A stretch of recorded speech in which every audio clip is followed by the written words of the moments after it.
Number 10 Alzarri Joseph. వెస్టిండీస్కి చెందిన ఈ fast బౌలర్ను IPL 2025 mega ఆక్షన్లో ఏ team కూడా కొనుగోలు చేయలేదు.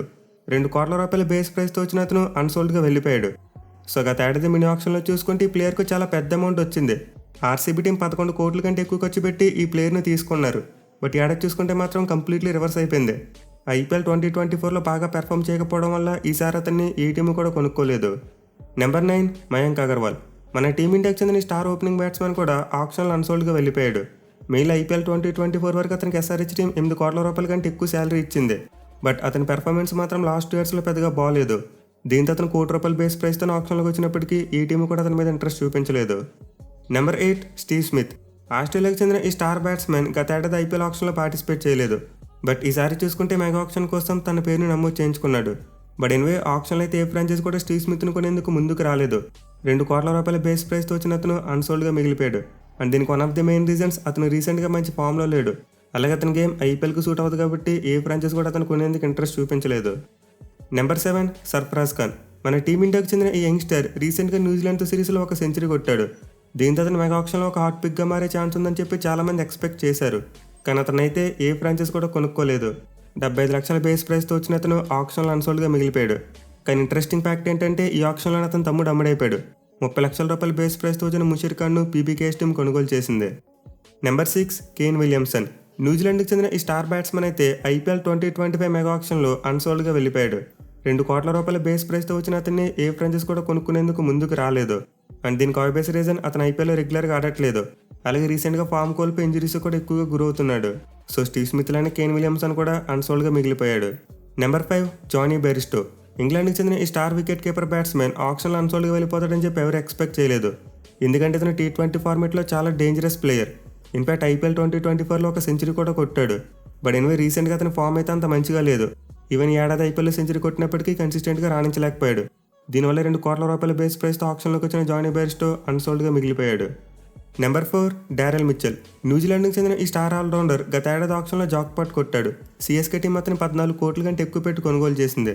కానీ ఈసారి చూసుకుంటే మాత్రం మిచెల్కి ఆక్షన్లో కనీసం బేస్ ప్రైస్ కూడా రాలేదు. సో ఏడాది ఐపీఎల్లో బాగా పెర్ఫామ్ చేయకపోవడం వల్ల ₹2 కోట్ల బేస్ ప్రైస్తో వచ్చిన అతన్ని ఆక్షన్లో ఏ టీము కూడా కొనుక్కోలేదు. అన్సోల్డ్గా మిగిలిపోయాడు. నెంబర్ 3 పృథ్వీ షా. మన ఇండియాకి చెందిన ఈ డిస్ట్రిక్ట్ ఓపెనింగ్ బ్యాట్స్మెన్ ఆక్షన్లో అన్సోల్డ్కి వెళ్తాడని చెప్పి ఎవరు ఎక్స్పెక్ట్ చేయలేదు.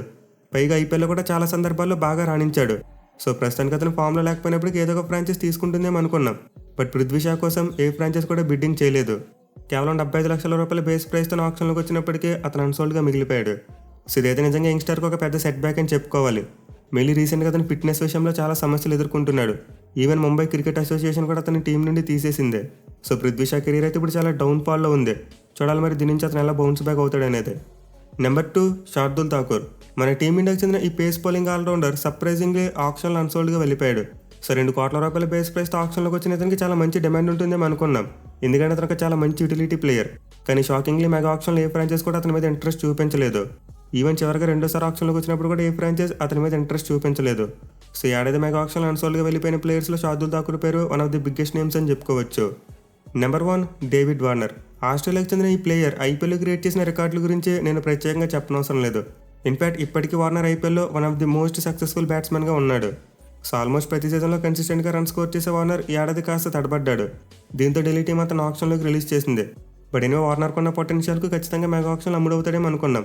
కానీ సర్ప్రైజింగ్లీ ₹2 కోట్ల బేస్ ప్రైస్తో వచ్చిన అతన్ని ఏ ఫ్రాంచైజ్ కూడా కొనుక్కోలేదు. సో వార్నర్ అయితే for the first time IPL ఆక్షన్లో అన్సోల్డ్గా వెళ్ళాడు.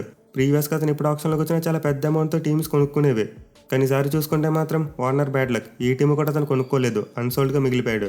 సో ఆబ్వియస్లో అతను ఫామ్ కోల్పోవడం అలాగే అంతర్జాతీయ క్రికెట్కు రిటైర్మెంట్ ప్రకటించడం వల్ల వార్నర్ మీద ఏ ఫ్రాంచైజ్ కూడా ఇంట్రెస్ట్ చూపించలేదు. So well guys IPL 2025 mega ఆక్షన్లో అన్సోల్డ్గా మిగిలిపోయిన టాప్ 10 బిగ్గెస్ట్ ప్లేయర్స్. ఇన్ఫాక్ట్ ఆక్షన్లోకి వచ్చిన 118 మంది ప్లేయర్స్ అన్సోల్డ్గా వెళ్ళిపోయారు. ఇన్ఫాక్ట్ అసలు చాలామంది ఆక్షన్కే రాలేదు.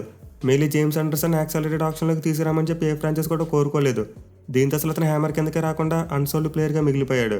మరి మీరు ఈ మెగా ఆక్షన్లో ఏ ప్లేయర్ అన్సోల్డ్గా మిగిలిపోవడం చూసి షాక్ అయ్యారో ఆ ప్లేయర్ పేరుని కింద కామెంట్ చేయండి. Thank you for watching. Have a nice day.